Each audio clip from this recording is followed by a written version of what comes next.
सबसे पहले तो टेक्स्ट कोड हम डिज़ाइन करेंगे यहाँ पे।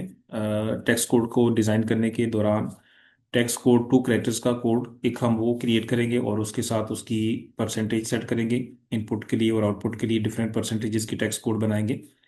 और उन टेक्स्ट कोड्स को यूज़ करते हुए फिर कस्टमर वेंडर की इनवॉइस के अंदर टैक्स की कैलकुलेशन करेंगे। इसका प्रोसेस इस तरह से होता है कि सबसे पहले हमने टैक्स कोड बनाने, मैं यहाँ पे 2 टैक्स कोड बनाऊंगा, एक इनपुट के लिए एक आउटपुट के लिए। इनपुट टैक्स कोड वेंडर की इनवाइस में यूज होता है। Output tax code customer invoice में यूज होता है। इनपुट टैक्स कोड जो होता है वो बेसिकली हमारी परचेजेस के ऊपर, और जो आउटपुट टैक्स कोड वो सेल्स के ऊपर होता है। सबसे पहले टी कोड हम यूज करेंगे FTXP। कंट्री स्पेसिफिक होता है बेसिकली। जो टैक्स कोड होते हैं, चूंकि टैक्स प्रोसीजर कंट्री को साइन होता है, उस कंट्री के अंदर जो लीगल रिक्वायरमेंट्स होती हैं उनके मुताबिक वो डिजाइन किया जाता है। और उसके अंडर फिर हम टैक्स कोड बनाते हैं। तो कंट्री PK सिलेक्ट करना आपने। इसके बाद इसमें आप देख सकते हैं पहले से मल्टीपल टैक्स कोड क्रिएट हुए हुए हैं। रिपोर्टिंग कंट्री में आपने ये ब्लैंक छोड़ के इसको एग्जीक्यूट करना है। ये टैक्स कोड सारे बने हुए हैं। अब इसमें हम टैक्स कोड बनाएंगे।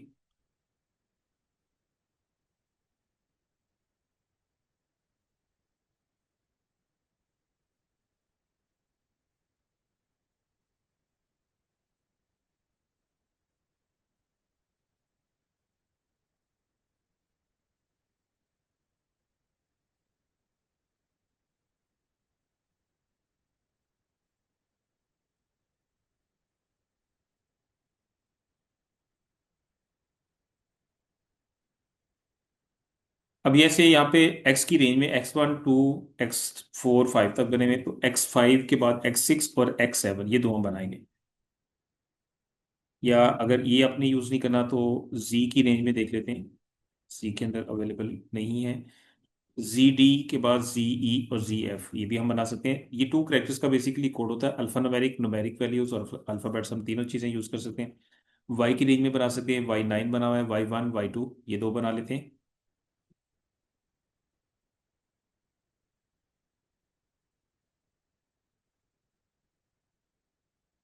ये दो टेक्स्ट कोड बनाएंगे।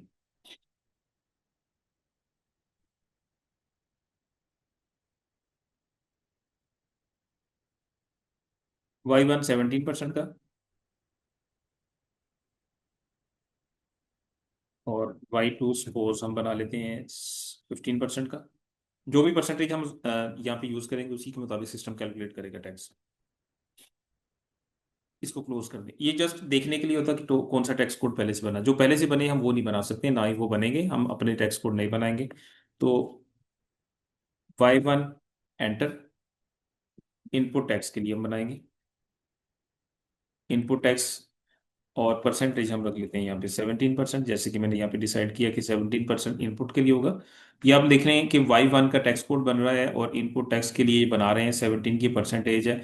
टैक्स टाइप की फील्ड में आके हमने सेलेक्ट करना है इनपुट या आउटपुट, दोनों में से एक सिलेक्शन करनी होगी।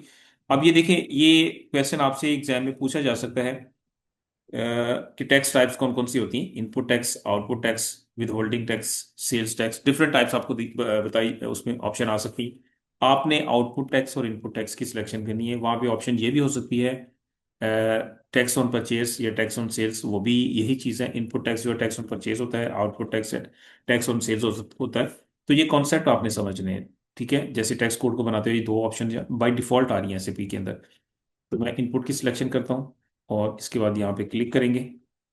अब ये देखें, ये टैक्स प्रोसीजर है हमारी कंट्री को जो असाइन हुआ है टैक्स पार्क। इसके अंडर इनपुट के लिए और आउटपुट के लिए ये दो अकाउंट की डिजाइन हुई हुई है। Input for Pakistan, output for Pakistan, दो फील्ड्स हैं। देखिए अभी हम टैक्स कोड बना रहे हैं इनपुट के लिए। जब इनपुट के लिए टैक्स कोड बनाना है तो उसकी जो परसेंटेज होगी वो इनपुट की फील्ड में एंटर करेंगे 17। 17 सिंपल आपने एंटर करना है, इसके अलावा कोई कॉमा डॉट कुछ भी आपने नहीं लगाना। एंटर करेंगे वो खुद उठाएगा। हमने सिर्फ 17 यानी कि जो भी डिजिट हमने जिस परसेंटेज को यहाँ पे असाइन करना वो जस्ट डिजिट एंटर करेंगे। 17 को एंटर किया और सेव कर दिया। अब एक चीज को आपने, जब मैं अभी दूसरा बनाऊंगा टेक्स्ट कोड तो उसमें आपने एक चीज को नोट कर लेना कि जो अकाउंट कीज हैं ये हमारे लिए इंपॉर्टेंट है क्योंकि हमने इनके साथ GLs को लिंक करना है।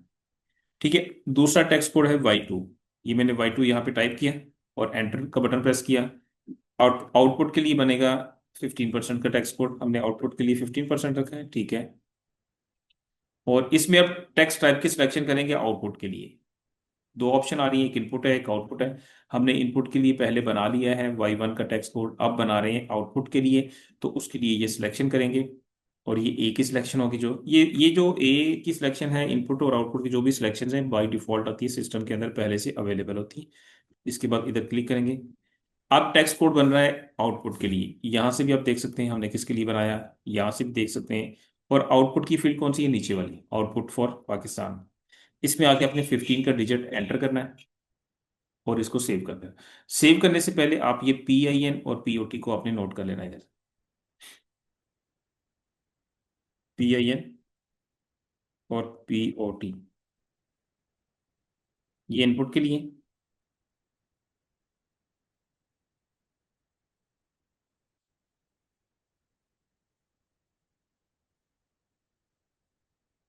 अकाउंट की for input tax and account की फॉर आउटपुट टैक्स को।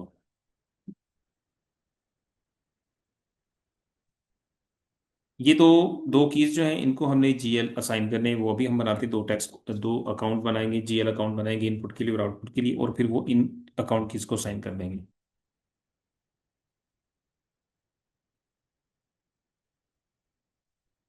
ठीक है जी, ये 15% आ गया और इसको हमने सेव कर दिया। ये दो टैक्स कोड डिजाइन होंगे। इसके बाद आगे आते हैं नेक्स्ट। ये हमारा फर्स्ट स्टेप परफॉर्म हो हमने कर लिया है। नेक्स्ट में GL क्रिएट करेंगे। जैसे मैंने आपको बताया कि दो GLs बनेंगे, एक इनपुट के लिए एक आउटपुट के लिए बनेगा। उसके लिए हम टी कोड यूज करते हैं, जहाँ पे GL क्रिएट करते हैं FS00। FS00 का टी कोड होता है जहाँ हम GLs की क्रिएशन करते हैं। और ये हमारा कंपनी कोड आ रहा है। और देखें, मैंने आपको बताया था कि इनपुट टैक्स एसेट होता है, आउटपुट टैक्स लाइबिलिटी होती है।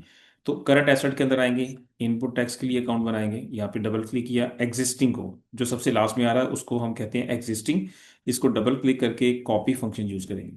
दो तरह से GL को क्रिएट करते हैं, मल्टीपल टाइम हमने ये चीज़ें यहाँ पे डिफाइन की हैं, डिस्कस की हैं, कि क्रिएट फंक्शन भी यूज कर सकते हैं, कॉपी भी यूज कर सकते हैं। बेसिक सी अंडरस्टैंडिंग है कि क्रिएट का फंक्शन जब यूज करेंगे तो हम बिल्कुल इनिशियल से नई चीज को डिजाइन कर रहे होंगे।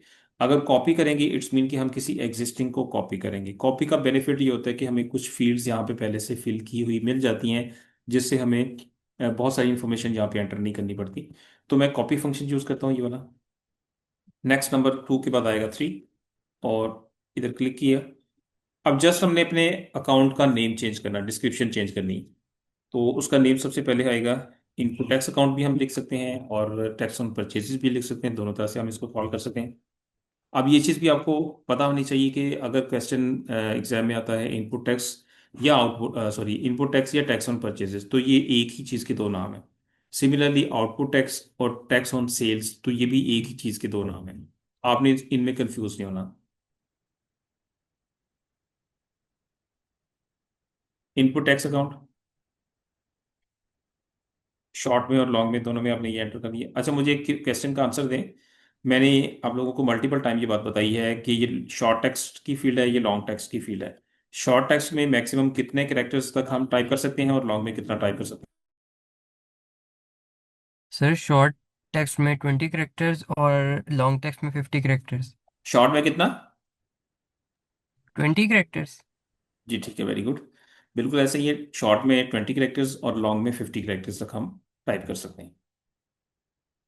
30 एंड 50 नहीं, बल्कि 20 एंड 50, ठीक है। तो अब यहाँ पे मैंने उसकी डिस्क्रिप्शन, उसका नाम रख दिया, और ये बैलेंस शीट का GL होगा। कंट्रोल डाटा में आते हैं। ये कस्टमर का या वेंडर का चीज चेक नहीं लगेगा, ये सिंपल GL है, इसमें कोई रिकॉन्सिलेशन अकाउंट का चेक नहीं लगेगा। ठीक है, और लाइन आइटम का चेक लगेगा, पोस्टिंग डेट की सॉर्ट की लगेगी। इसके बाद थर्ड टैब में आएंगे, और यहाँ पे फील्ड स्टेटस ग्रुप, ये भी G001 ही लगेगा। तो ये बेनिफिट होता है कॉपी फंक्शन का, ये सारी चीज़ें कुछ पहले से सेलेक्ट हुई होती हैं, हम उन्हीं को यूज़ कर लेते हैं और इसको सेव करेंगे। अब ये इनपुट टैक्स अकाउंट क्रिएट हो गया। होल्ड कीजिएगा जस्ट 1 मिनट।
ओके।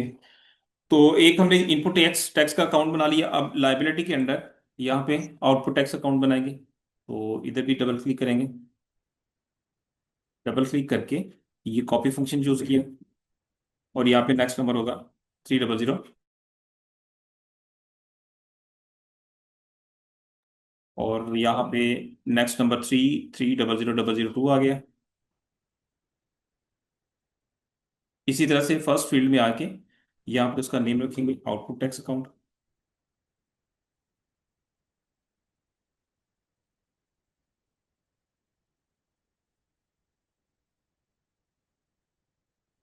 और ये भी बैलेंस शीट का जीएल होगा, लाइबिलिटी के ग्रुप के अंडर क्रिएट होगा। कंट्रोल डाटा में आएंगे, यहाँ पे कोई चेक नहीं लगेगा। लाइन आइटम का चेक लगेगा, पोस्टिंग डेट की सॉर्ट की लगेगी, करेंसी ऑटोमेटिकली आ रही होती है। थर्ड टैब में आके फील्ड स्टेटस ग्रुप लगा होता है। इस ग्रुप की बेस पे फील्ड्स का स्टेटस कंट्रोल होता है। जैसे पोस्टिंग के टाइम कुछ फील्ड्स मैंडेटरी होती हैं, कुछ ऑप्शनल्स होती हैं, तो फील्ड्स का स्टेटस कंट्रोल होता है फील्ड स्टेटस ग्रुप से। और इसको भी सेव कर दिया। अब ये आउटपुट टैक्स अकाउंट भी क्रिएट हो गया। अटेंडेंस अपनी सब लोग शेयर कर दें।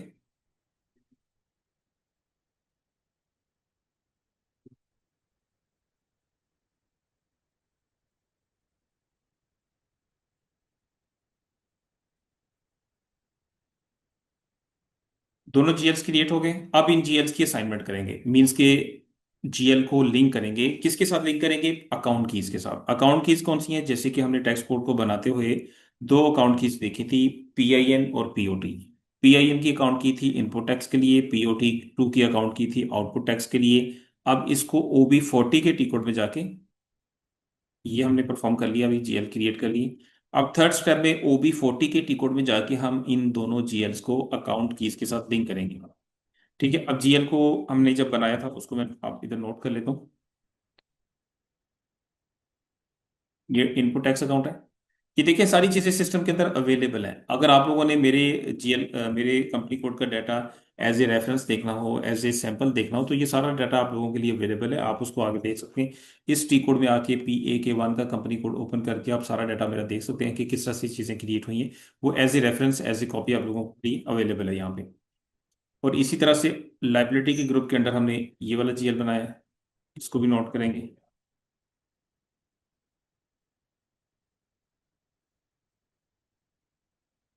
ठीक है। तो अब आते हैं नेक्स्ट टी कोड में, यहाँ से स्लैश एन करके बाहर मेन पे आ गए। मेन पे आके नेक्स्ट टी कोड लगाएंगे OB40। OB40 के अंदर हमने अकाउंट कीज फाइंड करनी है दो। कौन कौन सी अकाउंट कीज है मैंने अभी आपको बताई। कौन बताएगा? कौन सी अकाउंट कीज है जिनको जीएल असाइन करनी? इनपुट और आउटपुट अकाउंट की। उनके कोड थे, 3 कैरेक्टर का कोड था वो। पॉट और पेंसिल। PINPOT, right. अब यहाँ पे आपने PIN को देखना, ये देखें PIN आ गया। और क्या है? Input for Pakistan. हमने वहीं पे वहां पे यही देखा था ना, इनपुट फॉर पाकिस्तान, और PIN उसका कोड था। इसी तरह से POT आउटपुट फॉर पाकिस्तान। तो ये दोनों अकाउंट कीज के अंदर जाके हमने दोनों जीएल्स को लिंक कर देना है वन बाय वन। पहले PIN पे डबल क्लिक करें। तो देखें यहाँ पे कुछ चीज, थोड़ा सा कॉन्सेप्ट समझें कि सिस्टम मुझे कह रहा है कि आप कौन से चार्ट ऑफ अकाउंट का जीएल असाइन करना चाहते हैं। इट्स मीन कि आप लोगों ने अगर अपने अपने चार्ट ऑफ अकाउंट अलग अलग आप लोगों ने बनाए हुए हैं, तो आप लोग सब लोग अपने अपने जीएल अलग बनाएंगे। इनपुट के लिए अलग बनाएंगे, आउटपुट के लिए अलग बनाएंगे। तो आप लोग जब इसी टी कोड में आके OB40 के टी कोड में आके PIN के लिए जब जीएल असाइन करने जाएंगे, तो सिस्टम आपसे चार्ट ऑफ अकाउंट पूछेगा। ठीक है। आप लोगों में से चार्ट ऑफ अकाउंट किसने अभी तक उस पर काम कर लिया? चार्ट ऑफ अकाउंट की जीएल कहाँ किसने बना ली? आई थिंक अहमद नदीम आपने बना ली है।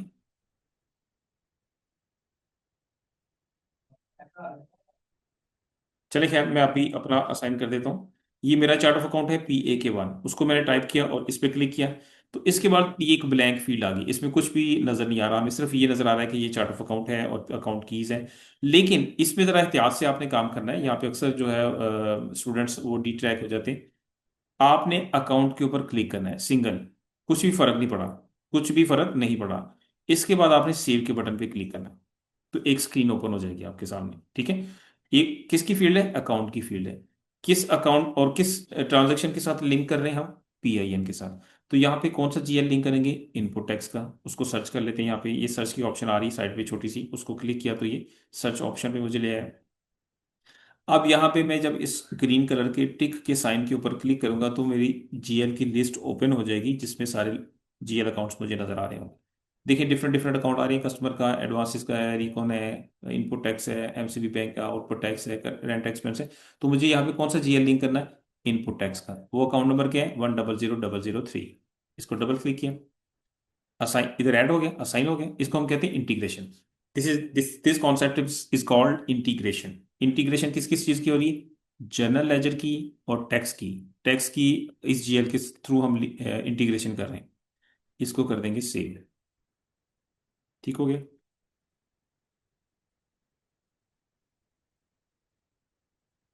इसके बाद इसी तरह एक स्टेप ग्रीन का एरो से बैक आ जाएंगे। अब उसके बाद नेक्स्ट टी को जो अकाउंट की है वो POT है, ये लास्ट में आ रही है, थोड़ा सा ऊपर कर लेते हैं। ये देखें, ये अकाउंट की है नेक्स्ट POT। इसको डबल क्लिक किया और अब सिस्टम ने मुझे पता है कि PAK1 के चार्ट ऑफ अकाउंट के ऊपर मैं काम कर रहा हूँ, इसलिए सिस्टम ने मुझे दोबारा नहीं पूछा, एक दफा पूछ लिया। तो इसके अंदर भी अकाउंट पे क्लिक करेंगे, सेव पे क्लिक करेंगे, तो नेक्स्ट स्क्रीन ओपन होगी फील्ड GL के लिए। ये सर्च के ऊपर क्लिक किया और यहाँ पे क्लिक करके अब यहाँ पे आउटपुट टैक्स अकाउंट जो कि ये वाला, इसको डबल क्लिक करके असाइन कर दें। इट्स मीन के ये दोनों GL हमारे लिंक हो गए अकाउंट कीज के साथ। तो कौन सा काम हो गया हमारा, ये थर्ड वाला स्टेप हमने परफॉर्म कर लिया, सही है। अच्छा जी, अब हम दो चीज़ें और करेंगे, वो मैं यहाँ पे आपको डिफाइन भी कर देता हूँ ताकि आप लोगों को कन्फ्यूजन ना हो किसी किस्म की।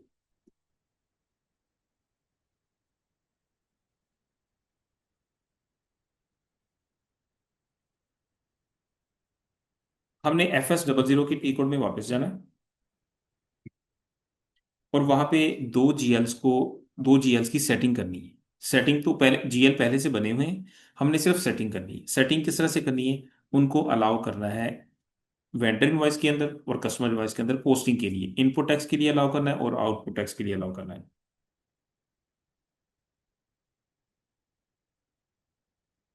ठीक है जी। इसको थोड़ा सा चलिए, FS00 में वापस आ जाए, यहाँ से बैक आ जाए।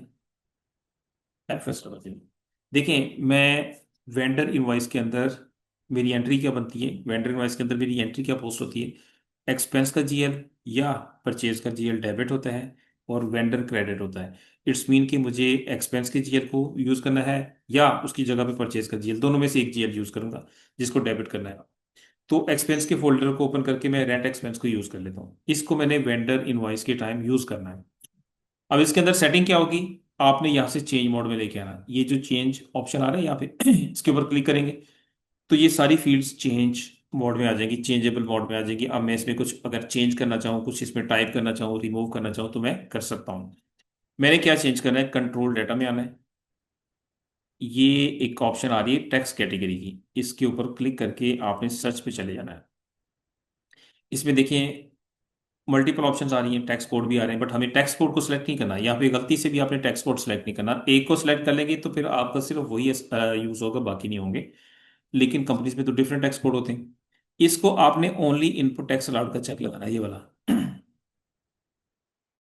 ये चेक लगा दिया और इसके साथ ये चेक होगा पोस्टिंग विदाउट टैक्स अलाउड। अब इन दोनों का कॉन्सेप्ट क्या है इसको भी समझ लें, क्योंकि क्वेश्चन इसमें से भी आ सकता है। टैक्स कैटेगरी इनपुट के लिए अलाउ कर दिया, इट्स मीन कि अब ये वाला GL वेंडर इनवॉइस के लिए, वेंडर इनवॉइस के टाइम, वेंडर इनवॉइस के अंदर टैक्स की कैलकुलेशन के लिए यूज के काबिल हो चुका है। अब रेंट एक्सपेंस के GL को हम वेंडर इनवॉइस के अंदर टैक्स की कैलकुलेशन के time as a debit account use कर सकेंगे। अगर ये सिलेक्शन नहीं की होगी तो हम टैक्स की कैलकुलेशन के टाइम वेंडर इनवॉइस के अंदर टैक्स की कैलकुलेशन में इसको यूज नहीं कर सकेंगे। ये ऐसे ही है जैसे कि आपने किसी GL को पहले अलाउ किया, पहले उसको ऑथराइज किया कि वो टैक्स की कैलकुलेशन में वर्किंग जो है वो कर सके, तो आपका ये GL टैक्स की कैलकुलेशन में यूज हो सकेगा, अदरवाइज नहीं होगा। इसलिए आपने इसको इनपुट टैक्स के लिए एक्सपेंस के GL को, परचेज को भी हम कर सकते हैं, दोनों अकाउंट हमारे वेंडर इनवॉइस में यूज होते हैं। और इस चेक का पर्पस क्या है? ये भी बड़ा एक कॉन्सेप्ट है कि पोस्टिंग विदाउट टैक्स अलाउड। देखिए उसकी वर्डिंग से हमें लग रहा है कि टैक्स की के बगैर कहीं पोस्टिंग की बात हो रही है, कि अगर टैक्स के साथ आपने एंट्री करनी हो तो भी ये टैक्स का ये वाला जीएल यूज हो सके।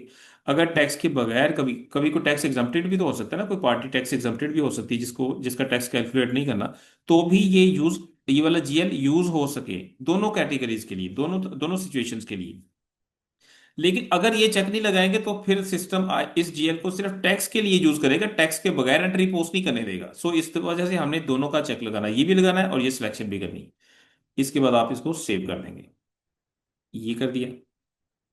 इसी तरह कस्टमर इनवॉइस के अंदर भी हम एक जीएल को यूज करते हैं, जिस जीएल को क्रेडिट करते हैं। अब वो मुझे बताएं, कौन बताएगा कि कस्टमर इनवॉइस के अंदर कौन सा जीएल यूज होता है एज ए क्रेडिट? मैंने काफी दफा कस्टमर इनवॉइस पोस्ट की है, उसमें जीएल को यूज किया जिसमें कस्टमर डेबिट होता है और उसके अगेंस्ट क्रेडिट क्या होता है, वो कौन बताएगा?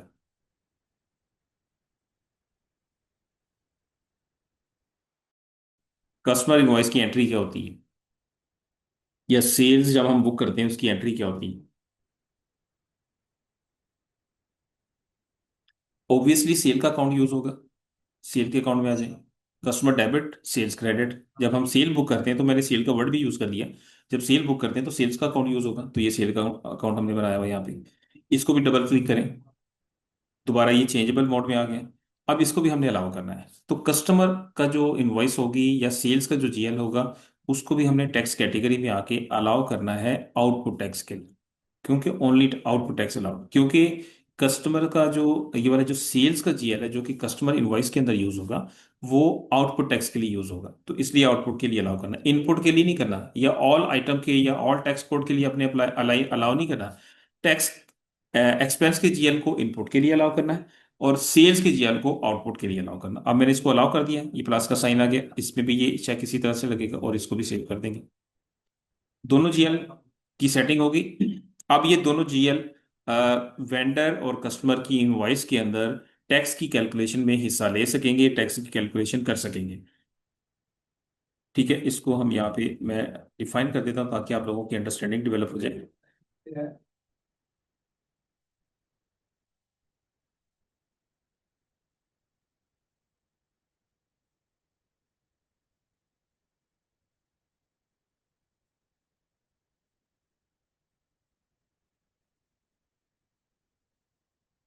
ठीक है, अलाउ एक्सपेंस और purchase GL for input tax. Similarly allow sale GL for output tax.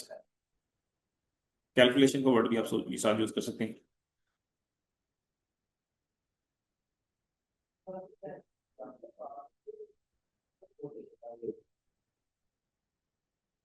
ठीक है, अब हम इनवॉइस की पोस्टिंग करते हैं और टेस्टिंग करते हैं कि जो हमने इतना काम किया वो सही परफॉर्म हो रहा है, उसमें कोई प्रॉब्लम तो नहीं आ रही।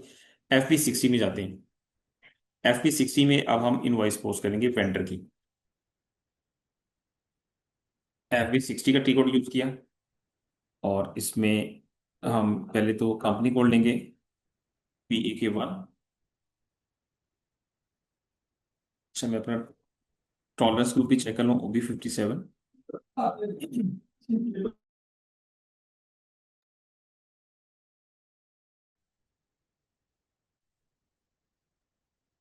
ठीक है, ये मेरा टैक्स कोड लगा, टॉलरेंस ग्रुप लगा। इसको चेक करना होता है, अगर अदरवाइज अगर ये चेक टैक्स हमारा जो यूजर को टॉलरेंस ग्रुप असाइन ना हो तो हम उस कंपनी कोड में पोस्टिंग नहीं कर सकते। FP60 में आते हैं वेंडर इनवॉइस के अंदर, यहाँ से वेंडर सेलेक्ट करेंगे। अब मेरे कंपनी कोड PAK1 के अंदर जो वेंडर होगा वो मुझे सिस्टम दिखाएगा। दो वेंडर मैंने बनाए हैं, तो मैं ये नेक्सस टेक्नोलॉजीज को ले लेता हूँ। अच्छा, आज देखिए, आज 1 फरवरी है, जो कि जुलाई टू जून के फिजिकल ईयर के मुताबिक आज हमारा 8th पीरियड स्टार्ट हो गया है। तो 8th पीरियड की ओपनिंग भी जरूरी होती है। जब नया मंथ स्टार्ट होता है तो हम उसको ओपन करते हैं, पहले उसको चेक कर लें। एक नया सेशन ओपन करें, कंट्रोल+ का साइन क्लिक करके OB52 के अंदर हम पीरियड्स को ओपन क्लोज करते हैं। इसमें हमारा कंपनी कोड या वेरिएंट था PAK1। और ये देखें, 1 2 3 4 5 6, ये 6 में 7 to 7 आ रहा है। 7 to 7 मीन्स क्या है कि सिर्फ सेवन्थ पीरियड ओपन है। सेवन्थ पीरियड ओपन है, इट्स मीन कि जनवरी का मंथ ओपन है। सेवन्थ पीरियड तो जनवरी का मंथ होगा जब हम जुलाई से स्टार्ट करेंगे। जुलाई फर्स्ट, अगस्त सेकंड, सितंबर थर्ड, अक्टूबर फोर्थ, नवंबर फिफ्थ, दिसंबर सिक्स, एंड जनवरी सेवन। तो इस सेटिंग के मुताबिक अभी जनवरी का मंथ ओपन है, फरवरी ओपन नहीं है। मैं आपके सामने अभी पोस्टिंग करूंगा तो सिस्टम मुझे एक एरर देगा। आप लोगों को भी आएगी ऐसी एरर, आप लोगों ने फिर उसका सोल्यूशन क्या करना वो मैं आपको भी बताता हूँ। अमाउंट रख लें 10,000। वेंडर इनवॉइस का टेक्स्ट आप इधर एंटर करें। इधर वो परचेज का जीएल जिसको मैं अलाउ करके आया हूँ। रेंट एक्सपेंस का जीएल, सॉरी, रेंट एक्सपेंस का जीएल, परचेज का नहीं, रेंट एक्सपेंस का जो जीएल मैंने जिसको अलाउ किया है इनपुट के लिए, उसको मैं सिलेक्ट करूंगा। वो किधर है? वो ये वाला रेंट एक्सपेंस। इसको डबल क्लिक किया। अच्छा, अब यहाँ पे अमाउंट 10,000 आप लिख लें जो मैंने यहाँ पे लिखी हुई, ठीक है। ये है टैक्स कोड की फील्ड। यहाँ पे आपने Y1 को टाइप कर देना, टैक्स कोड आपने यहाँ पे अपने कीबोर्ड से टाइप कर देना है, उसको लिख देना है। इसके साथ टैक्स कैलकुलेट टैक्स का चेक लगेगा। लेकिन यहाँ पे मुझे सिस्टम एक एरर देगा, फिर मैं उसका सोल्यूशन बताऊंगा। एरर आ गया, रेड कलर में एरर होता है। और एरर मैसेज में क्या लिख रहा है system? Posting period 008/2026 is not open. System ने कहा है कि एट्थ पीरियड ओपन नहीं है। तो मुझे यहाँ पे ऐड करना है। जैसे मैंने आपको बताया था कि सिस्टम मुझे एरर देगा, फिर मैं उसको चेंज करूंगा तो फिर सिस्टम मुझे अलाउ कर देगा। तो मैंने 7 to 8 कर दिया, इट्स मीन कि जनवरी और फरवरी दोनों ओपन होंगे। इसको मैंने कर दिया यहाँ से सेव। अब मैं वापस उसी टी कोड में आता हूँ जहाँ पे मैं इनवॉइस पोस्ट कर रहा हूँ। अब सिस्टम में दोबारा एंटर का बटन प्रेस करता हूँ तो सिस्टम ने एंट्री एक्सेप्ट कर ली। लेकिन अब एक नया मैसेज आ गया कि 4000000 ये जो अकाउंट है इसके अंदर टैक्स की फील्ड मैंडेटरी है, वो आप फिल कर लें। वो भी मैंने फिल कर दी इस तरह से, इन्वेंटर में इसका वर्ड लिख दिया और एंटर का बटन प्रेस किया। सिस्टम ने हर चीज एक्सेप्ट कर ली। अब देखें इधर भी 10,000 की अमाउंट है, इधर भी 10,000 की अमाउंट है, तो टैक्स किधर गया? टैक्स कोड भी हमने अप्लाई कर दिया, तो अब टैक्स कैलकुलेट का चेक भी लगा दी, तो टैक्स किधर गया? आपने इधर एडिटिंग ऑप्शन में आना है, ये ऊपर एडिटिंग ऑप्शन आ रहा है, इस पर क्लिक करें। और यहाँ पे एक ऑप्शन होती है calculate tax on net amount. इसका चेक लगाना है आपने। चेक लगा के सेव नहीं करना आपने, एक स्टेप बैक आ जाना ग्रीन एरो से। जैसे ही वापस आएंगे तो सिस्टम 1700 का टैक्स कैलकुलेट करके आपके सामने उसने प्रोमिनेंटली उसको शो कर दिया। आपके सामने 1700 की अमाउंट और रेड साइन के साथ शो हो गई है। इट्स मीन कि वो सिस्टम ने 17% का जो टैक्स कोड हमने बनाया था Y1 का, ये वाला, इसके मुताबिक सिस्टम ने टैक्स को कैलकुलेट कर लिया। ठीक है। अब इसको एडजस्ट करना है इनवॉइस के अंदर। इसके अंदर ऐड करके अमाउंट 10,000 के अंदर ऐड करके 1700 की आप उसको एंटर करेंगे तो इधर से बैलेंस जीरो हो गया। बैलेंस जब जीरो हो गया इट्स मीन कि अब ये जो 1700 की अमाउंट मैंने इसमें ऐड की है, इसकी सिस्टम एक लाइन आइटम जनरेट करेगा। तो कैसे नजर आएगी? ये डॉक्यूमेंट पे क्लिक करना है आपने और अब आपने सिमुलेट करना है यहाँ से। तो ये देखिए आपके सामने एंट्री आ गई। रेंट एक्सपेंस Y1 का टैक्स कोड 10,000 से डेबिट हो रहा है। Input tax account 1700। अब देखिए इनपुट टैक्स अकाउंट तो मैंने यहाँ पे एंटर ही नहीं किया, ये कहाँ से आ गया? ये इंटीग्रेशन की वजह से आया। मैंने इसकी इंटीग्रेशन की थी टैक्स कोड के साथ, Y1 के साथ इसकी इंटीग्रेशन अकाउंट की के अंदर असाइन की थी। तो सिस्टम ने वहां से इस टैक्स कोड को उठाया। ठीक है, तो ये इंटीग्रेशन का इफेक्ट आता है कि जब आप इंटीग्रेट करते हैं किसी जीएल को, सिस्टम उसको बाय डिफॉल्ट उठा के एंट्री के अंदर ले आता है। अब ये सेव का बटन इनएक्टिव है। आप लोगों को भी ऐसे आएगा, आप लोगों को भी ऐसे ही आएगा, बट परेशान नहीं होना आप लोगों ने कि ये सेव का बटन एक्टिव क्यों नहीं है। नीचे एक मैसेज भी आ गया, एरर मैसेज स्टिल एग्जिस्ट, सी एरर लॉग। इस चीज को इंतहाई एहतियात से नोट कर लें, सब लोगों के साथ ये मैसेज आ सकता है। और सिस्टम क्या कहना चाह रहा है कि एरर मैसेज है यहाँ पर कहीं पर, और एरर लॉग को चेक करें। एरर लॉग किधर है? ये सामने लिखा हुआ है एरर लॉग।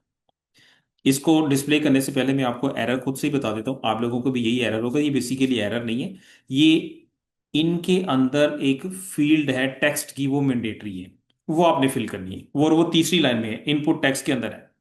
ठीक है। अब आप एरर लॉग क्लिक करेंगे तो उसमें भी सिस्टम ये बताएगा कि अपनी थर्ड लाइन आइटम को करेक्ट कर लें। ये लिखा उसने, item 3 must be corrected. Third line item को करेक्ट कर लें। करेक्ट का मतलब क्या? उसमें कोई अमाउंट रॉन्ग एंटर होगी? नहीं। उसको डबल क्लिक करेंगे तो उसके अंदर टेक्स्ट की फील्ड मैंडेटरी है, कंपलसरी है, रिक्वायर्ड है, उसको कहता है फिल कर लें। मैंने डबल क्लिक किया। कैसे पता चला टेक्स्ट की फील्ड? ये देखिए इस पे स्टैटिक का साइन आ रहा है, सॉरी ये वाला साइन आ रहा है टिक का। तो जिस फील्ड के ऊपर ये साइन आ रहा होता है वो मैंडेटरी होती है। इसके अंदर आप वेंडर इनवॉइस, वेंडर इनवॉइस जो भी आप ऐड करना चाहें वो टाइप करने के बाद जस्ट एक स्टेप आपने ग्रीन एरो से बैक आना है, तो सेव का बटन एक्टिव हो गया और नीचे से मैसेज भी रिमूव हो गया। इट्स मीन कि एंट्री हमारी एक्सेप्ट होगी। अब आपने इसको सेव कर देना। वेंडर इनवॉइस सक्सेसफुली पोस्ट होगी। Okay fine. इसी तरह से कस्टमर इनवॉइस में आएंगे FB70 के टी कोड में। FB70 का टी कोड कस्टमर इनवॉइस के लिए हम यूज करते हैं। यहाँ पे भी आके कस्टमर को फाइंड करेंगे। ये देखिए कस्टमर की फील्ड आ गई।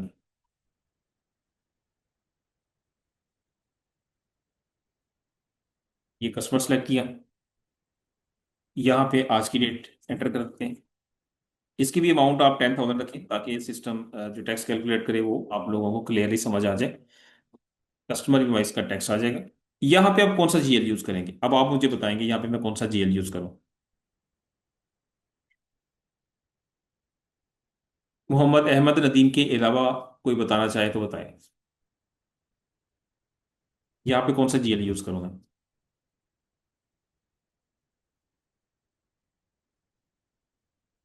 कस्टमर इनवॉइस के अंदर सेल्स का GL यूज होगा। कस्टमर इनवॉइस के अंदर कस्टमर डेबिट हो रहा है तो सेल्स क्रेडिट होगी, तो सेल्स का GL यूज होगा। तो सेल्स का अकाउंट में यहाँ से सिलेक्ट करूंगा।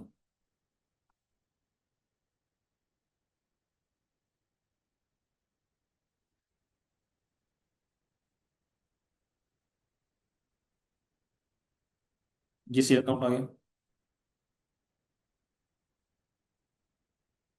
स्टैटिक भी लगा सकते हैं। स्टैटिक से क्या होता है, सिस्टम ये वाली अमाउंट उठा लेगा। अमाउंट अगर आप नहीं लिखना चाहते तो स्टैटिक भी लगा सकते हैं। ये है टैक्स कोड की फील्ड। इस पे आपने टाइप करना है Y2, जो कि आउटपुट टैक्स कोड था। इधर से कैलकुलेट टैक्स का चेक लगा दिया। जैसे ही लगाया, और ये इधर टैक्स भी एंटर कर दें। जैसे ही मैंने ये चेक लगाया तो सिस्टम ने 15%, वो चेक हम एक ही दफा लगाएंगे, कस्टमर में लगा लें या वेंडर में लगा लें। ये चेक अब लगा हुआ है, हम एक दफा वेंडर में लगा लिया तो दोबारा लगाने की जरूरत नहीं है। अब सिस्टम ने 1500 का टैक्स कैलकुलेट कर लिया, और हमने Y2 का टैक्स कोड जो बनाया था वो 15% के लिए बनाया था। तो सिस्टम ने 10,000 का 15%, जो कि 1500 की अमाउंट आ रही है, उसको कैलकुलेट कर दिया। अब इस टैक्स कोड को हम इस अमाउंट के अंदर ऐड करेंगे, और ये वैल्यू जीरो हो गई, बैलेंस जीरो हो गया। अब हमारा एंट्री सिमुलेट करेंगे। तो ये देखें सेम वही मैसेज आ गया। सेव का बटन इनएक्टिव है और मैसेज आ गया कि एरर लॉग को चेक करें। तो ये सेम वही सिनेरियो है। डबल क्लिक करें इस पे। आप इसमें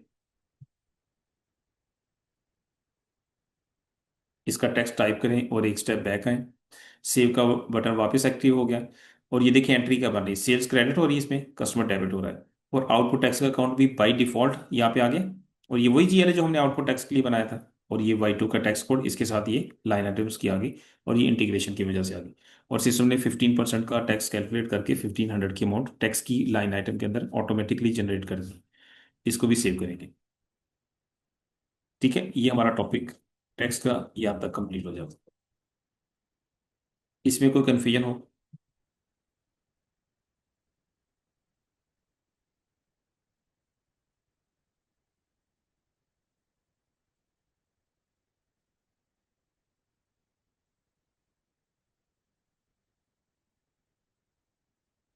ओके, तो अब नेक्स्ट टॉपिक स्टार्ट करते हैं, फॉरेन करेंसी वैल्यूएशन का। इसकी अंडरस्टैंडिंग इस तरह से है, लाइक हम हमारे कुछ ऐसे कस्टमर्स या वेंडर्स हैं जिनके साथ हम फॉरेन करेंसी में ट्रांजैक्शंस मेंटेन करते हैं। फॉरेन करेंसी के अंदर हम उनमें ट्रांजैक्शंस पोस्ट करते हैं।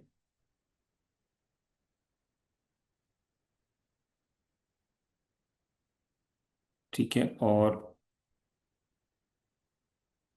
लाइक मैंने कस्टमर की इनवॉइस या वेंडर की इनवॉइस हम ले लेते हैं।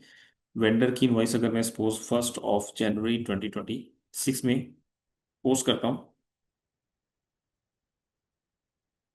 क्लास अगर डिस्कनेक्ट हो जाती है तो रीज्वाइन कर लीजिएगा प्लीज। अभी नेक्स्ट टॉपिक बड़ा इंपॉर्टेंट है। वैसे तो आज की टेक्स्ट का टॉपिक बड़ा भी बहुत इंपॉर्टेंट है, लेकिन नेक्स्ट टॉपिक भी बड़ा इंपॉर्टेंट है अभी जो जिस पे हम काम स्टार्ट करें। लाइक मैंने फर्स्ट यहाँ पे हम लिख लेते हैं foreign currency USD। Rate local currency PKR. ठीक है, मैंने अगर सपोज फर्स्ट फर्स्ट नवंबर जनवरी में $1,000 के अंदर एक ट्रांजैक्शन पोस्ट की,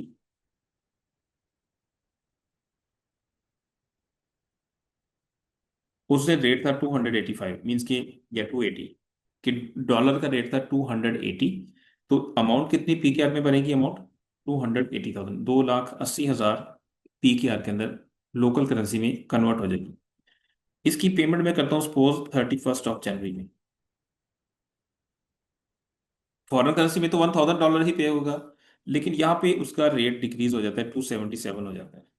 तो रेट कम होने की वजह से हमें वेंडर को कम पेमेंट करनी पड़ेगी, तो हमें गेन होगा। 1 जनवरी में हम उसको पेमेंट करने जा रहे हैं वेंडर को, उस दिन रेट डॉलर का कम हो गया, तो हमें वेंडर को कम पेमेंट करनी पड़ेगी पीकेआर के अंदर। सारे जब हम किसी फॉरेन करेंसी में ट्रांजैक्शन पोस्ट करते हैं, किसी को पेमेंट करते हैं, तो सबसे पहले हम उसका रेट लेते हैं, मार्केट से रेट लेते हैं कि आज डॉलर का क्या रेट है या किसी भी फॉरेन करेंसी का क्या रेट है।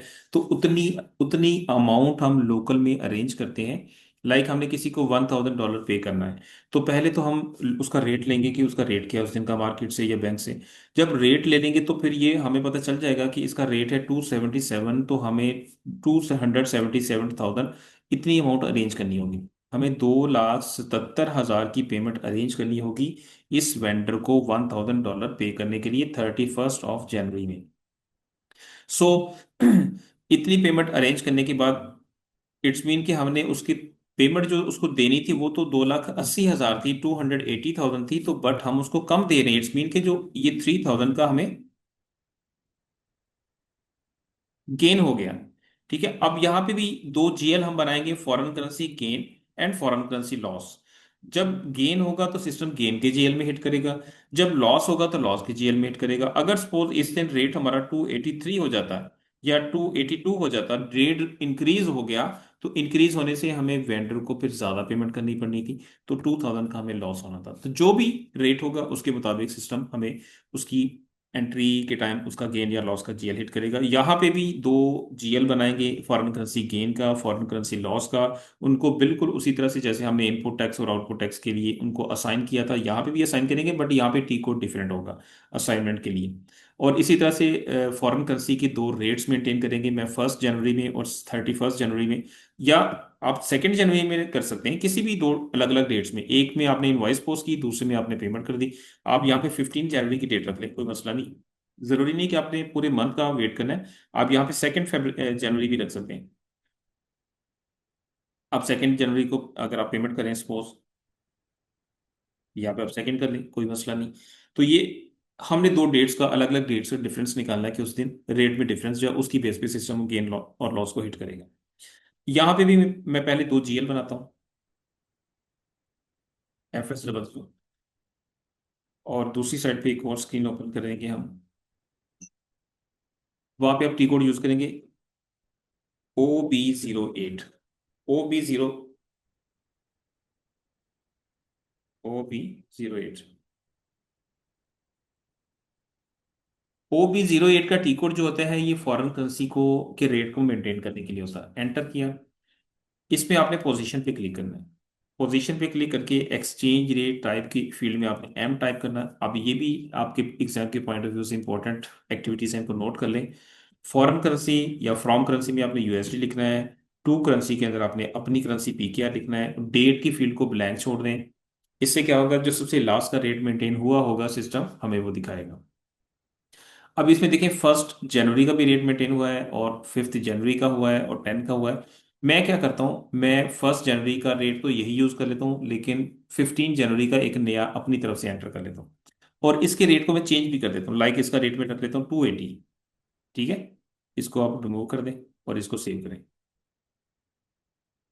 मैंने क्या किया, 1 जनवरी का रेट 280 कर दिया। अब मैं 15 जनवरी का रेट, मैंने 1 जनवरी का रेट 280 कर दिया। अब मैं 15 जनवरी का रेट मेंटेन करने लगा हूं यूएसडी का। कैसे करेंगे, इस तरह से आपने एक लाइन को सिलेक्ट करना है ऐसे करके, और यहां से कॉपी फंक्शन यूज करना है। एक नई लाइन आइटम आपके सामने आ जाएगी। यहां पे आपने अब नई डेट एंटर करनी, जिस डेट का आपने रेट अपडेट करना है वो है 15 जनवरी 2026। डॉलर का रेट मैं कर देता हूँ 270, 76 कर दिया, मतलब रेट को मैंने कम कर दिया। अब वेंडर के केस में तो ये मुझे गेन होगा, लेकिन कस्टमर के केस में मुझे लॉस होगा। एंटर कर दिया, सेव कर दिया। मैंने दो क्या क्या रेट मेंटेन किए, एक तो ये वाला और एक ये वाला। एक मैंने 280 किया, फर्स्ट को मैं यहाँ पे नोट भी कर लेता हूँ, 280। और 15 जनवरी को मैंने कर दिया 270, 276। ठीक है, तो अब मैं ये 4000 का गेन और लॉस होगा हमें। ओके। अब एक दूसरी स्क्रीन पे हम जहाँ पे जीएल बना रहे थे, यहाँ पे आ जाए वापस। देखिए फॉरेन करेंसी अगर हमें लॉस हो रहा है तो इट्स मीन कि लॉस जो होता है वो हमारा एक्सपेंस होता है। तो फॉर एक्सपेंस के ग्रुप में एक जीएल बनेगा फॉरेन करेंसी लॉस का।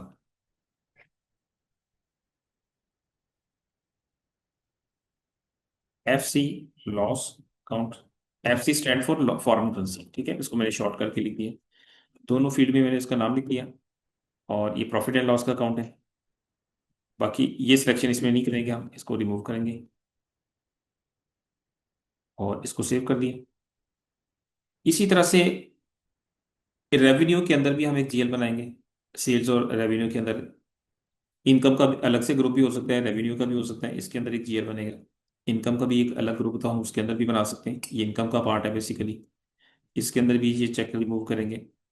अब इसके अंदर जो जीएल बनेगा उसका नाम क्या रखेंगे, फॉरेन करेंसी गेन अकाउंट। क्योंकि जब गेन होगा तो वो हमारी रेवेन्यू का पार्ट होगा, इनकम का पार्ट होगा। इसको भी हमने सेव कर दिया। दो जीएल बना दी।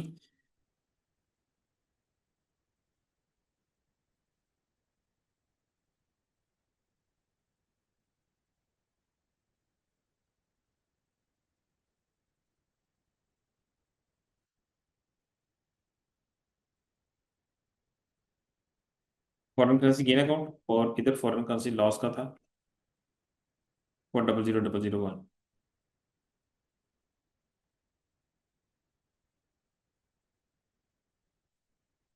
ठीक है, ये दो अकाउंट बन गए।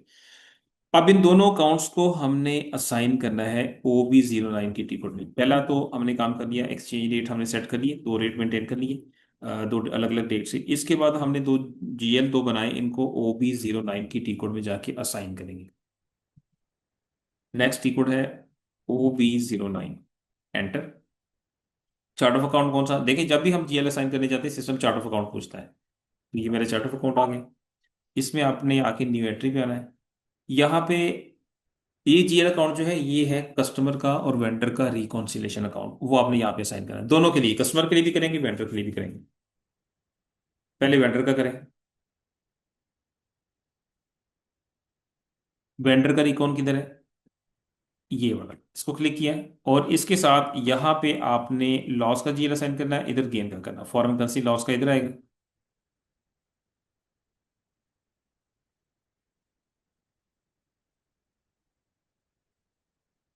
फॉरेन करेंसी लॉस इसी तरह से फॉरेन करेंसी गेन का इसमें आएगा।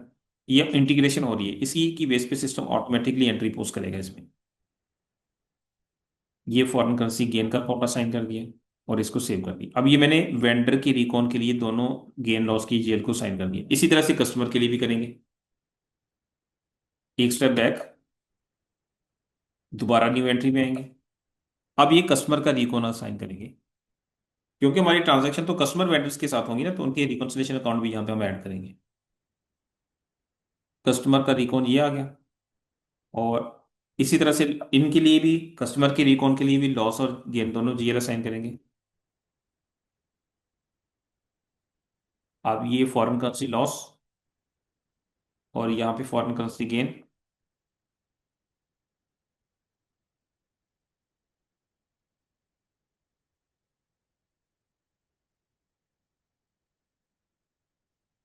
इसको भी सेव कर दिए। दोनों जीएल की असाइनमेंट होगी। ठीक है, अब हमने यहाँ पे क्या कर लिया, ये जो गेन और लॉस जीएल भी असाइन हो गए। अब हम FB60 से एक इनवॉइस पोस्ट करते हैं वेंडर की, और फिर F-53 से उसकी पेमेंट करके उसका इफेक्ट देखते हैं। FB60 से वेंडर की इनवॉइस पोस्ट करेंगे 1 जनवरी में। मैंने लास्ट मंथ की इसलिए डेट्स ली हैं क्योंकि अभी फरवरी तो स्टार्ट हुआ है, तो इसमें हम फ्यूचर की डेट पे तो ट्रांजेक्शन नहीं पोस्ट करेंगे। ये मैंने वेंडर ले लिया, और 1 जनवरी 2020, 1 जनवरी 2026, दोनों फील्ड्स में एक ही डेट आएगी। अमाउंट रख लें 1000। करेंसी आपने चेंज करनी, करेंसी को आपने मिस नहीं करना, करेंसी हमारी यूएसडी आएगी क्योंकि फॉरेन करेंसी के लिए हम ट्रांजैक्शन पोस्ट करेंगे। वेंडर इनवॉइस, इधर हमारा यही परचेज का जीएल आ जाएगा, एक्सपेंस का जीएल आ जाएगा, जो भी रेंट एक्सपेंस का या ट्रेवलिंग एक्सपेंस कोई भी हम बना सकते हैं। और यहाँ पे स्टैटिक लगाएंगे। इसके बाद एंटर। अब ये जो येलो कलर में मैसेज आ रही है इसमें आपने कंफ्यूज नहीं होना, आपने एंटर का बटन प्रेस करते जाना। फिर आ गया, एंटर कर दिया। वो टैक्स का पूछ रहा है कि आप इस जीएल में टैक्स के लिए आपने अलाउ किया हो, तो टैक्स के बगैर एंट्री करें, कोई मसला नहीं, हम एंटर कर देंगे।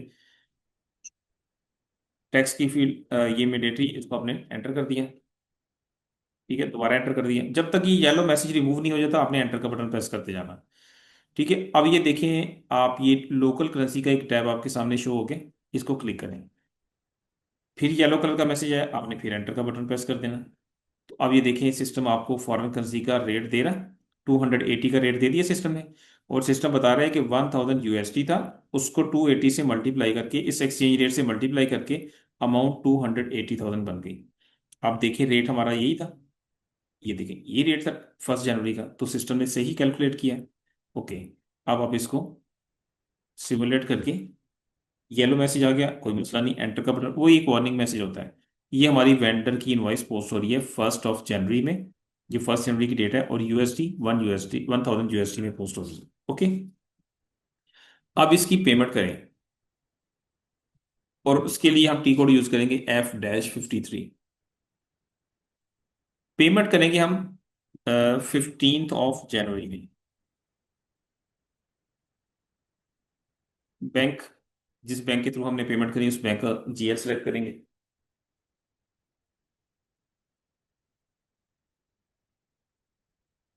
ये बैंक आ गया, अमाउंट है 1000, और करेंसी इधर भी चेंज करेंगे यूएसडी। यहाँ पे वेंडर का अकाउंट जिसमें हमने ये इनवॉइस की एंट्री पोस्ट की, उस वेंडर को इधर से सर्च करेंगे, और ये हमारा वेंडर था। ठीक है, इधर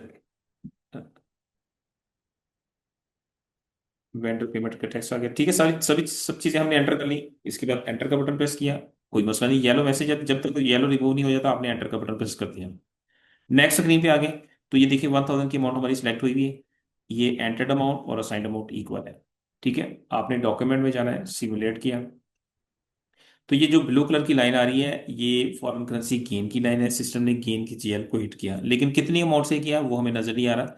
वो अमाउंट हमें नजर आएगी जब हम डिस्प्ले करेंसी पे क्लिक करेंगे। डिस्प्ले करेंसी पे क्लिक किया तो सिस्टम ने 4000 की अमाउंट दिखा दी, और सिस्टम ने बता दिया कि 276, ये 276 का रेट सिस्टम ने उठाया।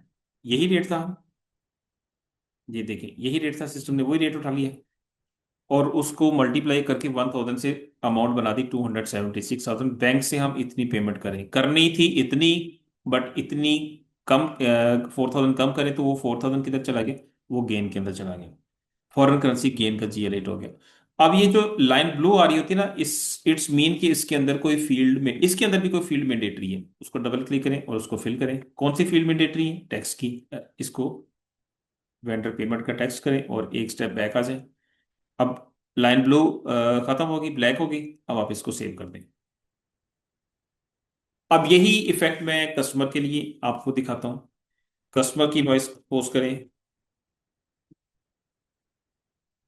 FB70 से। अब यहां से कस्टमर सेलेक्ट करें, उसी तरह से जिस तरह से वेंडर किया था।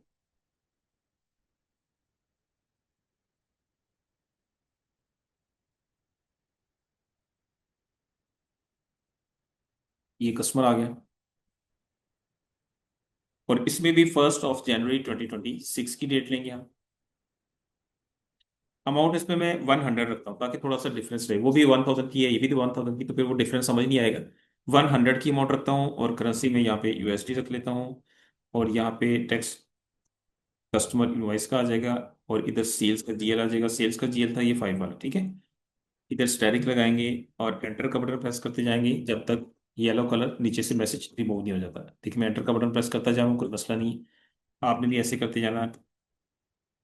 टेक्स्ट कस्टमर इनवॉइस का टेक्स्ट एंटर, जब रेड मैसेज है उसका आपने सोल्यूशन देना है। ठीक है, करेंसी पे क्लिक करें, लोकल करेंसी की टैब पे, अगेन एंटर। तो देखिए सिस्टम ने 280 का रेट उठा के $100 से मल्टीप्लाई करके 28,000 की अमाउंट बना दी।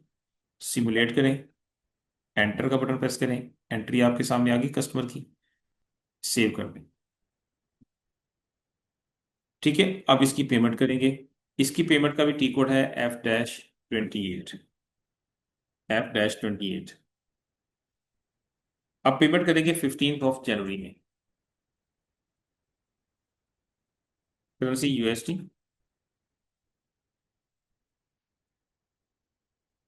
ये बैंक का जीआर हमने सिलेक्ट किया था और 100 की अमाउंट आ जाएगी। कस्टमर रिसीट का टेक्स्ट आ जाएगा। इधर से कस्टमर का अकाउंट सर्च करेंगे, क्योंकि इनकमिंग पेमेंट है, कस्टमर से हम पेमेंट रिसीव कर रहे हैं और 15 जनवरी में कर रहे हैं। तो अब ये रेट कम होने की वजह से हमें लॉस होगा, क्योंकि इनवॉइस जब पोस्ट की थी वो तो हुई थी 280 के रेट पे। जब पेमेंट रिसीव करने जा रहे हैं रेट कम हो गया तो हमें लॉस होगा। Enter, gain enter. ये 100 की अमाउंट हमारी ब्लू कलर में यहाँ पे आ रही, सिलेक्ट हुई हुई। एंटर्ड अमाउंट और असाइंड अमाउंट इक्वल है। अब आप डॉक्यूमेंट में जाएं और सिमुलेट करें। ठीक है, ब्लू कलर में टेक्स्ट की फील्ड को मैंडेटरी था उसको फिल कर दें। कस्टमर रिसीट, एक स्टेप बैक आ जाए। अब ये देखें, अभी जीरो आ रहा है। अब डिस्प्ले करेंसी पे क्लिक करें, आपको सिस्टम दिखाएगा कि 400 का लॉस हो गया। तो ये फॉरेन करेंसी लॉस का जीएल हिट हो गया, क्योंकि कस्टमर से जो हमने पेमेंट लेनी थी वो लेनी थी 28,000 PKR में। बट रेट 276 का होने की वजह से, कम होने की वजह से हमें पेमेंट कम रिसीव हो रही है। तो इससे इस तरह से हमें 400 का लॉस हो गया।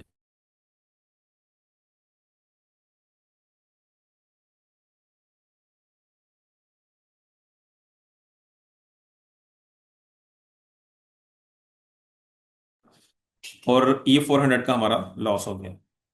इसको सेव कर दिया। अब आपने अगर फॉरेन करेंसी गेन और फॉरेन करेंसी के लॉस की रिपोर्ट, कंपैरिजन रिपोर्ट लेनी हो, तो उसके लिए हम टी कोड यूज करेंगे FBL3N। FBL3N की टी कोड में जाएंगे।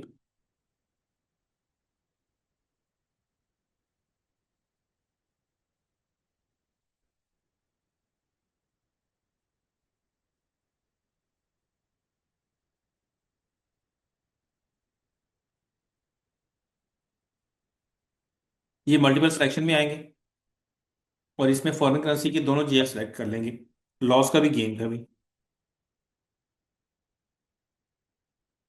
आपने इस टैरिफ के सेंटर में FC लिखना है, तो उससे फॉरेन करेंसी के दोनों जीएल आ जाएंगे।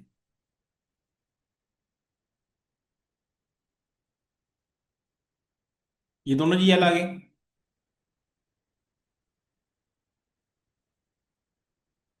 आप इनको कॉपी भी कर सकते हैं और एक एक करके टाइप भी कर सकते हैं। दोनों को इकट्ठा भी ला सकते हैं और एक एक अलग अलग करके भी ला सकते हैं। अब इधर से एग्जीक्यूट किया, ऑल आइटम, और यहां से एग्जीक्यूट करेंगे। तो सिस्टम दिखा रहा है कि फॉरेन करेंसी लॉस के जीएल में 400 हिट हुआ है, गेन के अंदर 4,000 हुआ है। तो गेन की अमाउंट ज्यादा है। दोनों का नेट बैलेंस जो है वो 3,600 है। इट्स मीन कि 3,600 का हमें ओवरऑल गेन हुआ। तो इस तरह से हम गेन और लॉस की कंपैरिजन रिपोर्ट निकाल सकते हैं।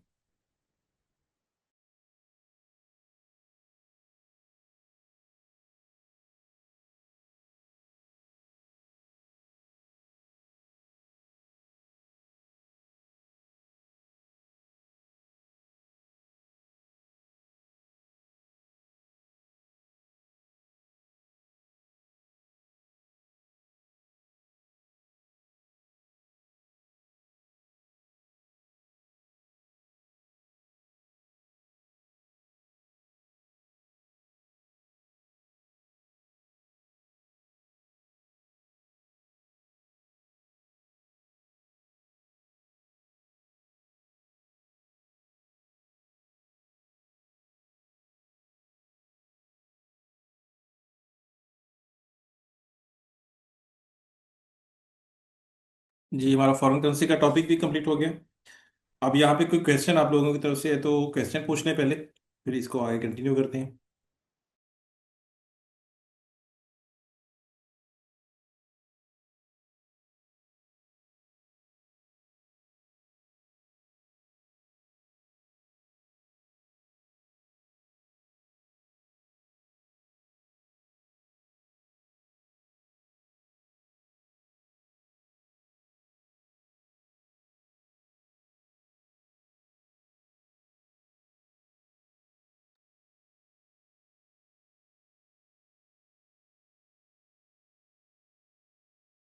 कल के सेशन में हमने कस्टमर्स के टॉपिक पे डिस्कस किया था। जैसे कि कस्टमर की इनवॉइस आज हमने पोस्ट की, ये भी कल की क्लास का या कल के सेशन का हमारा टॉपिक था। हमने कस्टमर की इनवॉइस पोस्ट की थी। कल का सेशन हमने ऑलमोस्ट यहाँ से स्टार्ट किया था। ये वाला जो पोर्शन है ये हमने आज भी रिवाइज किया, आज भी कवर किया कि कस्टमर की इनवॉइस FB70 से पोस्ट होती है और F-28 से हम उसकी पेमेंट रिसीव करते हैं। पेमेंट रिसीव करने के दो तरीके होते हैं। एक फुल पेमेंट रिसीव करते हैं जैसे कि आज के सेशन में भी हमने की, और एक पार्शली पेमेंट रिसीव करते हैं जो कि हमने वेंडर के टॉपिक में, जैसे वेंडर के टॉपिक में की थी वैसे ही कस्टमर के टॉपिक में भी हम पार्शल पेमेंट रिसीव करते हैं। मैं आपके सामने कल की क्लास का एक लेक्चर टॉपिक रिवाइज कर देता हूँ। मैं एक कस्टमर इनवॉइस क्रिएट करता हूँ यहाँ पे पहले 20,000 की कस्टमर इनवॉइस। अब यहाँ पे सेल्स का जीएल आएगा, ठीक है। सेल्स क्रेडिट होगी, कस्टमर डेबिट होगा, ये कस्टमर का अकाउंट है, ये अमाउंट है। यहाँ पे टेक्स्ट आ जाएगा, सिमुलेट करेंगे, एंटर का बटन प्रेस किया, ये कस्टमर की इनवॉइस आपके सामने आ गई जिसमें कस्टमर डेबिट और सेल्स क्रेडिट होगी। इसको मैंने सेव कर दी। अब ये 20,000 की इनवॉइस पोस्ट होगी। मैं इसका लेजर ओपन करता हूँ। कस्टमर का लाइन आइटम या कस्टमर का लेजर होता है FBL 5 है। ये हमारा कस्टमर सेलेक्ट हुआ है और आइटम पे क्लिक करके एग्जीक्यूट करेंगे। ये कस्टमर का जैसे प्रोसेस होता है सेम वही चीज़ है। अब इसमें 20,000 की मैंने इनवॉइस पोस्ट की, अभी इसकी पार्शियल पेमेंट मैं रिसीव करता हूँ। पेमेंट रिसीव करने का टी कोड आज भी हमने यूज़ किया, F-28 होता है। और इसकी पेमेंट हम सपोज लेते हैं, आज ही ले लेते हैं, आज की डेट सेलेक्ट कर लेते हैं। ये बैंक अकाउंट आ गया जिसमें हमने पेमेंट रिसीव करनी है। 20,000 में से मैं 5,000 की पेमेंट रिसीव कर रहा हूँ। ये कस्टमर अकाउंट आ गया, ठीक है। अब ये देखिए मैंने आज की डेट सेलेक्ट की और ये बैंक अकाउंट नंबर है जो जिसमें हमें पेमेंट रिसीव करनी है, ये अमाउंट आ गई। पार्शली रिसीव करें और ये कस्टमर का अकाउंट आ गया, एंटर। इसमें से आपने लेफ्ट साइड से थर्ड ऑप्शन पे क्लिक करके और इसी तरह से राइट साइड पे थर्ड ऑप्शन पे क्लिक करके सारी अमाउंट्स को अनसेलेक्ट कर लेना है। आप जिसकी पेमेंट रिसीव करनी है उसको डबल क्लिक करना है। तो लेकिन पार्शल के टैब में जाके करना है, ये पार्शल का टैब आ रहा है। इस पे आके 20,000 पे डबल क्लिक किया और ये 20,000 यहाँ पे रेड कलर में आ गया। इसके ऊपर आके डबल क्लिक किया तो 5,000 इधर भी और इधर भी इक्वल हो गया। मीन्स कि हम 5,000 की पेमेंट रिसीव कर रहे हैं। सिमुलेट किया, ब्लू कलर को लाइन को हमेशा हम टेक्स्ट की फीड उसमें इमीडिएटली उसको फिल करते हैं। एक स्टेप बैक। अब ये देखें बैंक डेबिट हो रहा है, कस्टमर क्रेडिट हो रहा है। मीन्स कि कस्टमर से हम 5,000 की पेमेंट पार्शली रिसीव कर रहे हैं। ये पार्शल रिसीव होगी। लेजर के ऊपर क्या इफेक्ट आएगा, 20,000 के साथ एक 5,000 की अमाउंट क्रेडिट साइन के साथ, माइनस साइन के साथ और आ जाएगी, ठीक है। आप 20,000 में से 5,000 हम रिसीव कर चुके हैं, रिमेनिंग 15,000 पे रिसीव करेंगे। इसी तरह से बैंक अकाउंट आ गया, 15,000 की अमाउंट आ गई, कस्टमर का अकाउंट एंटर किया। अगेन इधर से थर्ड ऑप्शन और राइट थर्ड ऑप्शन। अब आपने दो कौन सी अमाउंट सेलेक्ट करनी है, एक तो 20,000 जिसकी पेमेंट हमने रिसीव करनी थी, और एक 5,000 को भी सिलेक्ट करना है जिसकी जो पेमेंट हम रिसीव कर चुके हैं, ठीक है। तो उससे इफेक्ट क्या आएगा, ये अमाउंट्स दोनों इक्वल हो जाएंगी 15,000। अब इसको भी सिमुलेट करें। अब अगेन बैंक डेबिट हो रहा है और कस्टमर क्रेडिट हो रहा है, ये इसको सेव करेंगे तो इससे क्या होगा, 20,000 की इनवॉइस भी क्लियर हो जाएगी, 5,000 की जो पहले पार्शियल पेमेंट रिसीव की वो भी क्लियर हो जाएगी, और अभी जो 15,000 है वो भी क्लियर हो जाएगा। इसको रिफ्रेश करें और इसमें देखिए अब ये 11,500 की इनवॉइस पहले से जो अभी मैंने पोस्ट की थी वही पड़ी, बाकी सारी ट्रांजेक्शन क्लियर होगी। ठीक है, एक हमने टॉपिक ये किया था और एक एडवांस का टॉपिक था, उसमें हम एडवांस की ट्रांजेक्शन पहले पोस्ट करते हैं। सेम वेंडर का केस, वेंडर के केस में भी हमने ये काम किया था। एक जीएल बनाया, उस जीएल को फिर हमने इंटीग्रेट किया, मीन्स के असाइन किया। वहां पे ओबी वायर से किया था, ये देखिए यहाँ पे भी हमने ये काम किया था ओबी वायर से। और फिर हम F-48 से हमने इनवॉइस उसकी डाउन पेमेंट पोस्ट की, FB60 से इनवॉइस और F-54 की एडजस्टमेंट कर दी थी, ठीक है। और इसी तरह से F-53 से फिर हमने उसकी फाइनल पेमेंट रिसीव की थी। सेम वही सिनेरियो कस्टमर के लिए भी कि यहाँ पे हमने जीएल बनाया, उसको OBXR के अंदर असाइन किया, F-29 से डाउन पेमेंट पोस्ट की, F-39 से उसकी डाउन पेमेंट को एडजस्ट किया, FP70 से उसकी इनवॉइस पोस्ट की, और F-28 से उसकी फाइनल पेमेंट रिसीव कर ली। ये कस्टमर के केस में किया था। ये हमारा कल का टॉपिक था। ठीक है, कोई चीज़ पूछनी हो तो आप लोग पूछ ले। अटेंडेंस अपनी सब लोग शेयर कर दीजिएगा आज की भी।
अब ये सारी चीज़ें जो हम कवर कर चुके हैं उनको थोड़ा सा एक दफ़ा आप लोग भी रिवाइज करें, और कोई चीज़ इसमें डिस्कस करने वाली हो तो ड्यूरिंग द वीक भी आप लोग डिस्कस कर सकते हैं।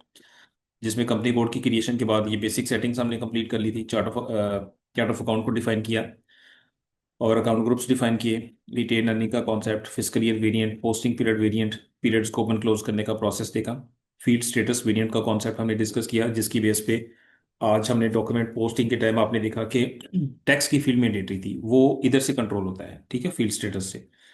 उसके बाद डॉक्यूमेंट टाइप का कॉन्सेप्ट हमने देखा, टॉरस ग्रुप को डिस्कस किया, फिर जीएल की क्रिएशन करके उनमें डॉक्यूमेंट पोस्टिंग की।